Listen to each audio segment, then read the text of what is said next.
लब्बैक अल्लाहुम्मा लब्बैक।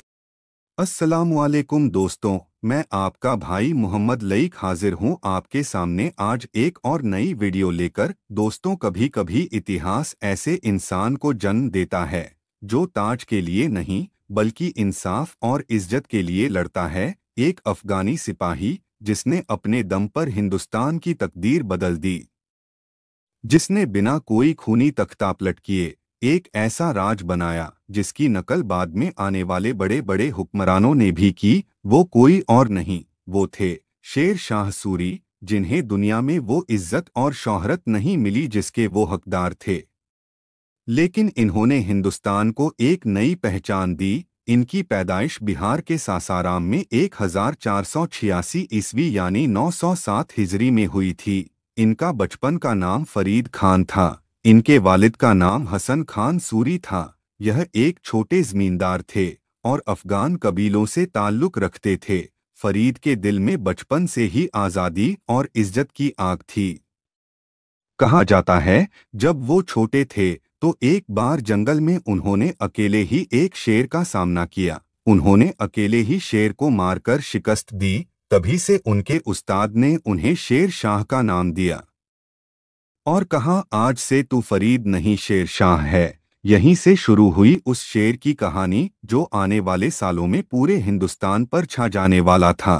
शेर शाह न सिर्फ बहादुर थे बल्कि बुद्धिमान और शिक्षित थे। उन्होंने फारसी, अरबी और प्रशासनिक विद्या सीखी। उनका कहना था, तलवार सिर्फ लड़ाई जिताती है, लेकिन इल्म से पूरी दुनिया जीत सकते हो। मगर किस्मत उनके लिए आसान नहीं थी। वालिद के इंतकाल के बाद इन्हें परिवार की जायदाद से निकाल दिया गया। वो कुछ साल तक भटकते रहे मगर हार नहीं मानी। बिहार के नवाब बहार खान लोदी की सेना में नौकरी की और अपनी बहादुरी से सबको चौंका दिया। बहार खान ने कहा, ये लड़का अगर जिंदा रहा तो एक दिन बादशाह बनेगा। शेर शाह की कहानी अब बदलने लगी थी। बहार खान की मौत के बाद इन्होंने धीरे धीरे सत्ता अपने हाथों में ले ली। बिहार इनका पहला इलाका बना जहां इन्होंने इंसाफ, टैक्स और सेना की नई व्यवस्था शुरू की। ये कहते थे कि हुकूमत तलवार से नहीं, इंसाफ से चलती है।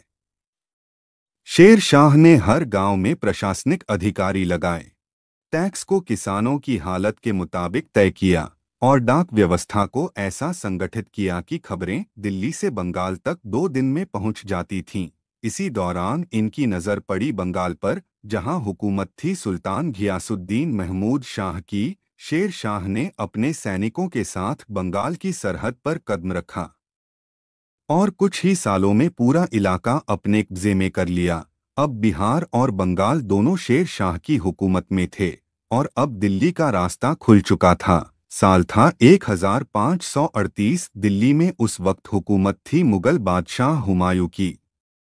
शेर शाह जानते थे कि अगर उन्हें हिंदुस्तान का ताज चाहिए तो मुगलों से टकराना ही होगा। शेर शाह ने 1539 की चौसा की जंग में चतुराई से हुमायूं की फौज को गंगा के किनारे फंसा लिया। भारी बारिश, फिसलन भरी जमीन और अफगानी घुड़सवारों के तूफान में मुगल सेना बिखर गई। शेर शाह ने खुद लड़ाई में उतरकर हुमायूं को हराया और नारा लगाया कि अब दिल्ली हमारी है। अगले साल कन्नौज की जंग में शेर शाह ने एक बार फिर हुमायूं को मात दी और मुगलों को हिंदुस्तान से बाहर निकाल दिया। अब दिल्ली की गद्दी पर शेर शाह की हुकूमत थी, एक अफगानी सिपाही जिसने अपने दम पर इतिहास पलट दिया। अब शुरू हुई शेर शाह की असली पहचान, एक रिफॉर्मर किंग की। उन्होंने कहा, रियाया का आराम ही बादशाह की ताकत है। उन्होंने पूरे देश को 47 जिलों में बांटा।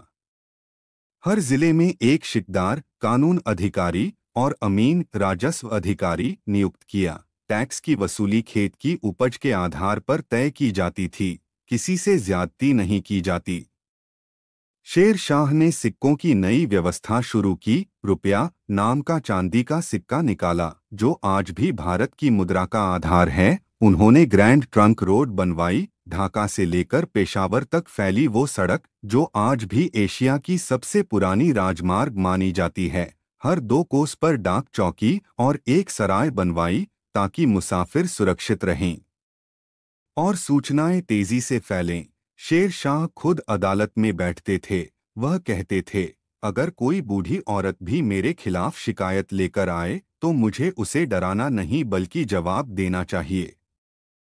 ऐसा इंसाफ किसी ने उस दौर में नहीं देखा था जैसा शेर शाह की दौर-ए-हुकूमत में रहा। शेर शाह एक महान सेनापति भी थे। उनकी फौज अनुशासित, तेज और सशक्त थी। उन्होंने सैनिकों की सैलरी नकद में देना शुरू किया ताकि भ्रष्टाचार न हो। हर सैनिक का नाम, घोड़े का रंग और पहचान दर्ज होती थी। यही सिस्टम बाद में अकबर ने अपनाया। शेर शाह के शासन में चोर भी डरते थे। कहते हैं कि एक औरत सोने की थाली लेकर दिल्ली से पेशावर तक अकेली जा सकती थी, क्योंकि उन्होंने ऐसी व्यवस्था बनाई कि रास्ते में कोई डाकू या चोर का नाम तक नहीं था। शेर शाह अब भारत के सबसे ताकतवर बादशाह बन चुके थे, लेकिन उनकी आखिरी जंग आनी बाकी थी। कलिंजर का किला, मध्य प्रदेश। जब उनकी सेना किले की दीवारों पर बारूद चढ़ा रही थी तो शेर शाह भी सेना के साथ कंधे से कंधा मिलाकर जंग की तैयारी कर रहे थे। अचानक एक धमाका हुआ और शेर शाह खुद उस आग में झुलस गए। जख्मी हालत में उन्होंने कहा, मौत से वो डरता है जो बेईमान हो। कुछ ही घंटों में हिंदुस्तान का शेर दुनिया से चला गया, लेकिन जाते जाते वो एक ऐसी विरासत छोड़ गए जिस पर अकबर, जहांगीर और शाहजहां ने अपना साम्राज्य खड़ा किया। शेर शाह का शासन सिर्फ 5 साल चला, लेकिन उसका असर सदियों तक महसूस किया गया। उनके बनवाए किले, सड़कें और नीतियां आज भी हिंदुस्तान की रगों में बहती हैं। दिल्ली का पुराना किला, रोहतास फोर्ट और ग्रैंड ट्रंक रोड सब उनके विजन की निशानियां हैं। इतिहासकार कहते हैं, अगर शेर शाह थोड़ा और जीते तो हिंदुस्तान शायद यूरोप से पहले मॉडर्न बन जाता। शेर शाह सूरी कोई आम बादशाह नहीं थे। वो एक सेल्फ मेड रूलर, एक विजनरी और सबसे बढ़कर एक इंसाफ पसंद इंसान थे। उनका नाम आज किताबों में तो लिखा है, मगर दिलों में धुंधला पड़ गया है। लेकिन याद रखिए, जिसने तख्त नहीं, तहरीर बदली हो, वो कभी मिटता नहीं।